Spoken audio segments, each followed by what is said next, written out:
Hello বন্ধুরা, welcome to my channel অশরীরী কথা। আশা করি তোমরা সবাই খুব ভালো আছো, আমিও খুব ভালো আছি।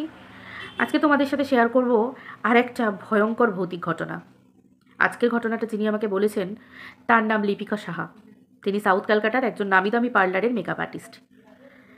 তোমরা অনেকেই জেনে থাকবে, পার্লারের নাম আমি এখানে বলছি না। যারা সাউথ ক্যালকাটা থেকে যদি আমার ভিডিও দেখে থাকো তারা এই লিপিকাদির নাম অনেকেই জানবে এবং তার টাইটেল সাহা তোমরা সবাই জানবে।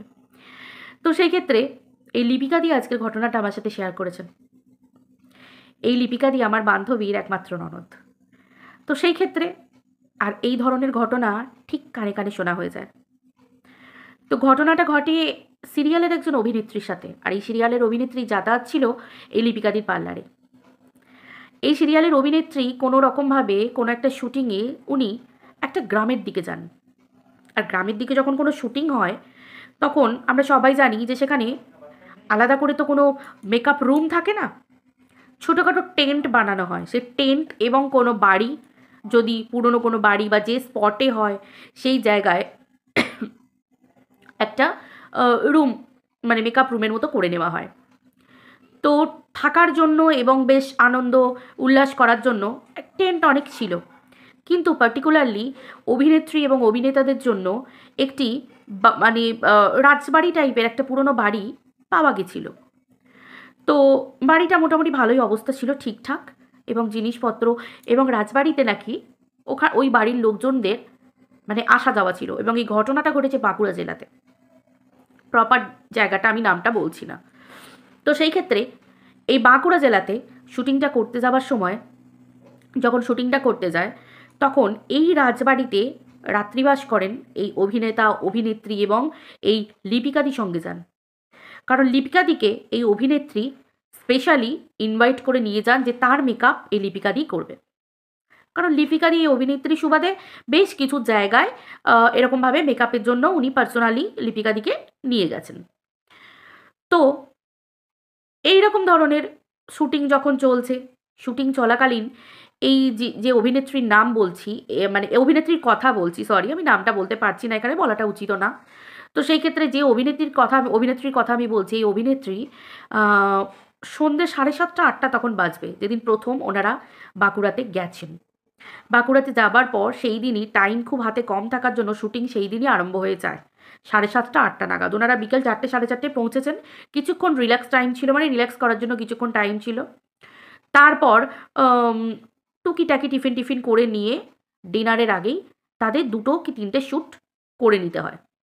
তার জন্য মেকআপের দরকার, আর মেকআপ করার জন্য ওই রুমে, যে রুমে থাকার জন্য ব্যবস্থা করা হয়েছে সেই রুমে অভিনেত্রী যান। রুমে যখন উনি যাচ্ছেন উনি বলছেন, এবং তার সাথে লিপিকাদিও ছিলেন, লিপিকাদি বলছেন হঠাৎ ওই অভিনেত্রী ম্যাডাম পিছন ফিরে চাইলেন সিঁড়ি দিয়ে উঠতে উঠতে। লিপিকাদি বললেন, কি হয়েছে ম্যাডাম, কিছু হয়েছে? তখন বলছেন, না কিছু হয়নি, তুমি ছাড়াও যেন মনে হলো পিছনে কেউ আসছে। তখন বললো, না ম্যাম কেউ নেই তো, আমিই তো আছি। এবং ওই রাজবাড়িতে আমরা আশা করি বুঝতে পারছি, বা তোমরাও অনেকে বুঝতে পারছো, পুরনো রাজবাড়ি, এবং রাজবাড়িতে যারা রাজবাড়ির বংশগত মানে বংশ পরম্পরায় যারা আছেন আর কি, তাদের যাতায়াত আছে, কিন্তু সেটা খুব কম। কেয়ারটেকাররা দেখাশোনা করেন এবং ঘরদোর পরিষ্কার করে রাখেন যখন ওনারা বছরে একবার করে আসেন, ওই দুর্গাপুজো বা কোনো অনুষ্ঠান এই সমস্ত ক্ষেত্রে। তো সেই ক্ষেত্রে ওই বাল্বের লাল যে বাল্বের আলোগুলো হয়, কিছু কিছু জায়গায় দূরে দূরে লাল লাল বাল্ব বসানো আছে, যে বাল্বের আলো জ্বলছে। আর লাল বাল্বের আলো আর অত বড় রাজবাড়ি, লালচে দেয়ালের কালার, মানে একটা ম্যারে ভাব আছে, মানে খুব ভালো করে না দেখলে পিছনের জনকেও দেখতে পাওয়া যায় না, এরকম একটা ব্যাপার। তো সেই ক্ষেত্রে কোনো রকমে কিছু করার নেই, অগত্যা তারা ঘরের মধ্যে গেলেন। যাবার পর হঠাৎ লিপিকাদি বুঝতে পারলেন কে যেন ঘরের ভিতরে ঢোকার পরই বাইরে দিয়ে, বারান্দা দিয়ে নুপুর পরে ছমছম ছমছম করে কে যেন হেঁটে চলে গেল। তখন এবার অভিনেত্রী ম্যাডামকে লিপিকাদি বলছেন যে, ম্যাডাম আপনি কিছু শুনতে পেলেন? কে যেন একটা নুপুর পরে গেল, এখানে কি আর কেউ এসেছে? তখন বললো, না আমি তো তোমাকে জিজ্ঞাসা করলাম, তুমি তো বললে তুমি আর আমি ছাড়া এখনো কেউ আসেনি, আর ওদিকে কেয়ারটেকার আছেন। তখন বললেন, তাহলে হয়তো সিরিয়ালে যারা আরও আছে তারা হয়তো চারদিকটা ঘুরে দেখছে, কারণ আমরা সবাই জানি যে গান টানে শুটিংয়ের সময় অনেক রকম ড্রেস পরতে হয়, আর পায়ে নুপুরও পরতে হয়, মানে ওই মোটা ঘুঙুর টাইপের পরতে হয়। হয়তো হতে পারে ছমছম করে আওয়াজ হচ্ছে, চারদিক ঘুরে দেখছে। সিরিয়ালে লোকজন শুটিংয়ে গেলে যেমন প্রচুর লোকজন যায়, সেরকম এইরকম নিজেদের মনকে নিজেরা বারবার বোঝাচ্ছে। যাক, সেটা গেল। অভিনেত্রীকে সাজাচ্ছেন, এবং অভিনেত্রীকে সাজাতে সাজাতে লিপিকাদির কোনো কারণে একটু হাতটা ধোবার প্রয়োজন হয়েছে। মিনারেল ওয়াটারের বোতল ছিল, সেই বোতলটা খুলে ওই যে বারান্দার দিকে, মানে সামনের দিকে, এবং রাজবাড়ি মানে ওই কীরকম, মানে চারদিকটা বারান্দার মাঝখানে উঠান, আর উঠানের মাঝে কিছু চেয়ার টেয়ার সব বসানো আছে, বেতের চেয়ারের সেট, একটা বেতের টেবিল টাইপের, টি টেবিল টাইপের বসানো আছে। এবার কিছু ঘাস টাসও জন্মে গেছে, সামান্য হালকা হালকা সবুজ সবুজ ঘাস, আর কোনো জায়গায় ইট টিটগুলো একটু ফেটে ফেটে গেছে, যেরকম আর কি আগেকার দিনের রাজবাড়ি সেটা যেমন আছে সেরকমই ফেটে টেটে গিয়ে যেমন। লিপিকা দিয়ে ওপর থেকে একটু জল নিয়ে ফেলেছে। জল নিয়ে যখন ফেলতে যাচ্ছে তখন দেখছে একটা ছায়ামূর্তি, একটা মেয়ে, মুখটা পুড়িয়ে যাওয়া মতো, মানে মনে হবে যেন জলটা কারোর গায়ে পড়লো, আর পড়তে সে যেন এরকমভাবে তাকালো। অথচ লিপিকাদি যেখানে জলটা ফেলছে সেখানটা পরিষ্কার দেখতে শুকনো ওই ঘাস ঘাস মতো, আর ওই সিমেন্ট ফাটা, মানে ওই এরকম মাটি টাটি বেরোনোর মতো এরকম একটা উঠোন। কি যেন একটা মেয়ে এরকমভাবে তাকিয়ে দেখছে, মানে চোখগুলো বড় বড়, মানে জাস্ট আমার গায়ে কাঁটা দিয়ে উঠছে আমি যখন তোমাদের সাথে শেয়ার করছি। ঘটনা যখন আমি শুনেছি তখন আমার প্রচণ্ড ভয় করেছিল, আর এখন যখন তোমাদেরকে আমি বলছি, তো বড় বড় চোখ পার করে তাকাচ্ছে, দিয়েই উধাও সেকেন্ডের মধ্যে। লিপিকাদি চিৎকার করে ঘরের ভিতর ঢুকে গেছে। তখন তাড়াতাড়ি অভিনেত্রী ম্যাডাম ছুটে বেরিয়ে এসেছেন। কী হয়েছে তোমার, কী হয়েছে? না, আমি এইমাত্র কাউকে আমি দেখলাম কে যেন এরকম, মানে আর এটুকু বলে আর কোনো কথা বলতে পারছে না। তারপর ওই অভিনেত্রী ম্যাডাম, লিপিকাদি তো এক সেন্সলেসের মতো অবস্থা হয়ে গেছে, অভিনেত্রী ম্যাডাম নিজেও আর কোনো কথা ওনার গলা থেকে স্বর আসছে না যিনি কাউকে ডাকবেন। উনি ওই হালকা গলাতে হেল্প ফেল্প বলে চিৎকার করছেন। আশেপাশে কেউ ছিল না, কেয়ারটেকার ছিলেন কিন্তু নিচে ছিলেন। এবার যাই হোক, কোনো ক্রমে কিছুক্ষণ পর নিজেদেরকে একটু শান্ত করে ওই অভিনেত্রী ম্যাডাম মুখের মধ্যে জল টল ছিটিয়ে লিপিকাদির একটু বসো, ধীরে সুস্থে জল টল খাও, আস্তে আস্তে তারপর আমরা কথা বলবো বলে কোনো রকমে কেউ আছেন করে ওই বারান্দার সামনেটায় গিয়ে নিচের দিকে না তাকিয়ে ডেকেছেন। ডাকার পর ওই কেয়ারটেকার যিনি দাদা আছেন উনি উঠে এসেছেন। দাদা বললে ভুল হবে, উনি একটু বয়োজ্যেষ্ঠ ছিলেন, ওই জেঠু টাইপের, ঠিক জেঠু ওই কাকু এরকম মাঝামাঝি মধ্যবয়স্ক, তো ওনারা দাদা বলেই ডেকেছিলেন। তো দিয়ে ওনাকে ডাকার পরে উনি এলেন। উনি আসার পর ওনাকে সবটা খুলে বললেন। তখন বললেন, ম্যাডাম আপনাদের কাজ কতক্ষণ আছে? বললো, আমাদের তো রাতে এখন অনেক রাত পর্যন্তই কাজ চলবে, ডিনার হবে, ডিনারের পরেও আমাদের একটা শ্যুট হবে। তখন বলছেন যে আপনারা কিন্তু ম্যাডাম একটা টাইমে এখানে চলে আসবেন, রাত্রির 1টা-1:30 করবেন না, তার আগে চলে আসবেন, এসে দরজা বন্ধ করে শুয়ে পড়বেন। বলছি, কেন বলছেন, কি হয়েছে? না কিছু হয়নি, আপনি ভয় পাবেন না, আপনি নতুন এসেছেন তো সেই জন্য। কিন্তু মনের মধ্যে একটা খটকা রয়েই গেল। বলে উনি দুজনকে বললেন, চলুন আমি আপনাদেরকে পৌঁছে দিয়ে আসছি। বলে উনি 2 মিনিট বাইরে অপেক্ষা করলেন। পুরো মেকআপটা কমপ্লিট হয়ে যাবার পর ওনারা দুজন, লিপিকাদি অভিনেত্রী ম্যাডাম এবং ওই বয়স্ক দাদা, উনি সঙ্গে করে নিয়ে ওনাদেরকে ওই সেটে পৌঁছে দিয়ে আসেন, শুটিং সেটে। সেখানে গিয়ে সেটে পৌঁছে দিয়ে আসার পর ওই অভিনেত্রী ম্যাডাম যখন শুটিং করছেন তখন কানের কাছে কী যেন একটা, মানে শুটিংয়ের কথা বলছেন, শুটিংয়ের ডায়লগ বলছেন, হঠাৎ করে কী যেন কানের কাছে একটা দমকা হাওয়া দিয়ে কিছু একটা ফিস করে বলে দিয়ে চলে যায়। মানে আজই মরবি, মানে এই কথাটা কানের মধ্যে গুঁজতে থাকে, মানে গুঞ্জন বলে না, মানে একটা ওই যে ইকো কথাটা বারবার কানের মধ্যে এরকম একটা, মানে উনি সঙ্গে সঙ্গে অভিনেত্রী ম্যাডাম চিৎকার করে ওঠেন। তখন বলে, কি হলো, কিছু কি কামড়ে টামড়ে দিয়েছে নাকি, বা কিছু ভয় পেয়ে গেল, কিছু হলো? স্বাভাবিক, কারণ গ্রাম্য জায়গা, মানে অচেনা জায়গা। কিছুক্ষণের মধ্যেই তাড়াতাড়ি করে, মানে ওই আর একজন যে ওই পার্শ্ব নায়িকা বা নায়ক এরকম ধরনের থাকেন, তাদের পাশে একটু দূরে সেখানে একটুখানি শুটিং হচ্ছিল, সেখান থেকে সঙ্গে সঙ্গে তারাও ছুটে আসে। সেখানে একজন মহিলা যিনি পার্শ্ব চরিত্রে অভিনয় করছেন, তারও কানে ওরকম একটা কি যেন বলে যায়, মরবি, মানে এদিক থেকে এখানে হয়েছে ম্যাডামের, আর ওদিক থেকে ওরাও ছুটে আসছে। ব্যাপারটা চিন্তার বিষয়। সব কিছু খুলে বলেন সবাই মিলে। বলার পর সবাই ওই কেয়ারটেকার দাদাকে ডাকেন যে ঘটনাটা কি হয়েছে, কি ঘটনা হয়েছে বলুন আমাদের।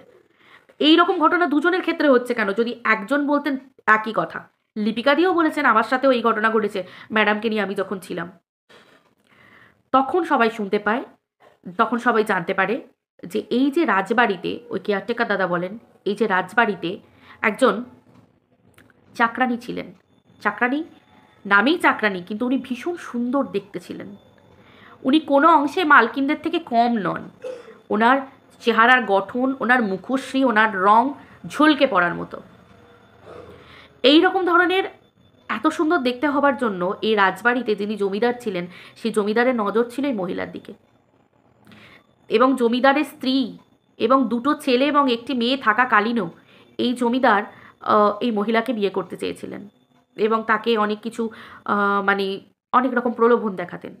কিন্তু এই যে ভদ্রমহিলা ছিলেন, যিনি দেখতে সুন্দর, যার কথা বলছি, ইনি ইনি একদম মানে কি বলবো, গ্রামের হলেও ইনি ওই পাঠশালায় যাওয়া, পড়াশোনা করা সব কিছুই উনি করেছিলেন। তাই নিজের ভালোটা উনি বুঝতেন। উনি কখনো এই মানে ওই প্রস্তাব গ্রহণ করেননি জমিদারের কাছ থেকে। তখন এই মহিলাকে ওই কিছু লেঠেলদের দিয়ে তুলে এনে ওই জমিদার মহাশয় উনি মানে জোরজার করেন এবং সেখানে ওই মহিলা প্রাণ হারায়। এবং তার দেহটা ওই রকম অবস্থাতে যাতে কেউ জানতে না পারে, ওই রকম অবস্থাতে বাড়ির পিছনে পুঁতে দেয়া হয়। কিন্তু কোন জায়গায় পুঁতেছেন, কোনখানে পুঁতেছেন, আজও কেউ জানে না। কেউ জানে না কোন জায়গা, পার্টিকুলার কোনো জায়গায় যদি ওনাকে কবর দেওয়া হতো বা মানে ওরকমভাবে যদি রাখা হতো। কিন্তু এই মহিলার কথা, যে সময় ওনাকে নাকি মাটিতে কবর দেওয়া হয়েছিল, মানে যদিও উনি হিন্দু ছিলেন কিন্তু মাটিতে যেহেতু পুঁতে দেওয়া হয়েছিল সেহেতু ওটা কবর বলা যায় না, কিন্তু তবুও মাটিতে পুঁতে দেওয়া হয়েছিল, তখন নাকি তার প্রাণ তখনও তার শরীরে ছিল। কেউ ভালো করে দেখেনি পর্যন্ত যে লেঠেলরা যে ওই মহিলা বেঁচে আছেন। সেই যে ওনার আকুতি মাটির ভিতর থেকে, সেই যে প্রাণটা তখনও আছে। এবং এই ঘটনা যখন চারপাশে জানাজানি হয় তখন খোঁজ রব উঠে যায়, কিন্তু কেউ জানে না যে মেয়েটা কোথায় গেছে, কেউ জানে না। তো তারপর থেকে প্রত্যেক পূর্ণিমার রাতে, অমাবস্যার রাতে এই আত্মা প্রচণ্ড পরিমাণ মানে ক্ষিপ্ত হয়ে ওঠে এবং জমিদার বাড়ির এই জমিদারের বংশকে পুরো নির্বংশ টাইপের করে দেয়। একটা পিঁড়ি পরে মানে এমনই ঘটনা ঘটেছে যে অনেক জায়গায় ঠাকুরের পুজো দিয়ে অনেক কিছু করে তবে পিঁড়ি সামলাতে পেরেছে। মানে যারা বংশরক্ষার, যারা পরপর যারা বংশের প্রদীপ আর কি, মানে ছেলেমেয়েরা, তারা তবু প্রাণ রক্ষা পেয়েছে এবং তারা বিদেশেই থাকে। এবং প্রপার কোনো পুজো না হলে, মা দেবী দুর্গার পুজো না হলে চট করে কেউ আসেন না। এবং মা দুর্গা পুজোর সময় পুরো পুরোহিতদেরকে পুরো রাজবাড়িটা মানে বেঁধে দেওয়া হয়, বন্ধন করে দেওয়া হয় এবং তারা চারিদিক জেনারেটর এবং আলোতে ভর্তি করে দেওয়া হয়, যার জন্য কোনো রকম আলো এই রাজবাড়িতে কোনো রাতে পুজো চলাকালীন কোনো দিন কোনো আলো নেভে না। ঘরের ভিতরেও লাইট জ্বেলে তারা শোয়, এরকম একটা ব্যাপার, মানে সারাক্ষণ আলোয় আলোকিত থাকে। তারপর আবার যখন এই পুজো হয়ে যায়, মায়ের দশমীর দিনকে যখন মায়ের এই মানে মাকে যখন বিসর্জন হয়ে যায়, তখন সন্ধে নামার আগে, রাত্রি নামার আগে, দিনের বেলাতেই বিসর্জন করে তারা যে যার রওনা দিয়ে দেন। তারা দশমীর পর আর কেউ থাকেন না। তো এই হচ্ছে ঘটনা। তো এখনো পর্যন্ত জানা যায়নি যে কোন জায়গায় তাকে রাখা হয়েছে। এখনো এই আত্মার একটা মানে প্রতিশোধ স্পৃহা থেকে গেছে, এখনো পর্যন্ত প্রতিশোধ। অনেক রকমভাবে আত্মাকে ডাকা হয়েছে এবং অনেক রকমভাবে বলা হয়েছে, কিন্তু কোথায় তার সেই তাকে রাখা হয়েছে সেই কথা কিন্তু আত্মা কোনো দিনের জন্য এখনো বলেনি। আর এটা যতক্ষণ না জানতে পারা যাচ্ছে যে কোন জায়গায়, ততক্ষণ পর্যন্ত তাকে মুক্ত করা সম্ভব নয়। তো আজকের আমি যে ঘটনাটা বললাম, এই ঘটনাটা আজ থেকে 1.5 বছর আগের ঘটনা। এখনো পর্যন্ত সেই জায়গায়, এখনো পর্যন্ত ওই গ্রামের রাজবাড়ি এখনো অভিশপ্ত রাজবাড়ি। তো এই রকম ঘটনা কিন্তু শুধু এই একটা নয়, এরকম ঘটনা অনেক অভিনেতা অভিনেত্রীরাই বিভিন্ন জায়গায় যারা শুটিং করতে যান তারা অনেক এরকম ঘটনার সম্মুখীন হন।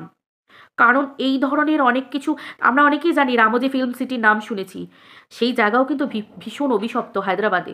তো এই রকম ধরনের অনেক জায়গা থাকে যেখানে না এই আত্মাদের, বিদেহী আত্মাদের বাসস্থান। তো যাই হোক, গ্রামের বিভিন্ন জায়গাতে শুটিং করতে গিয়ে এরকম অনেকেই অনেক রকম ঘটনার সম্মুখীন হয়েছেন। এরপর আমি তোমাদের সাথে পরে একদিন একটা ঘটনা শেয়ার করব, এই লিপিকাদির কাছ থেকেই শোনা আর একটা ঘটনা।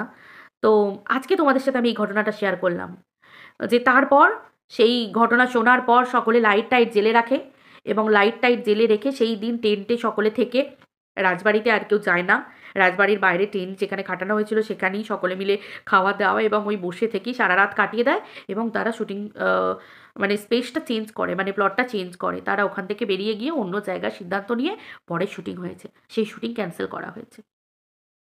তো বন্ধুরা, আজকের ভিডিওটা যদি তোমাদের ভালো লেগে থাকে অবশ্যই লাইক কমেন্ট শেয়ার করো।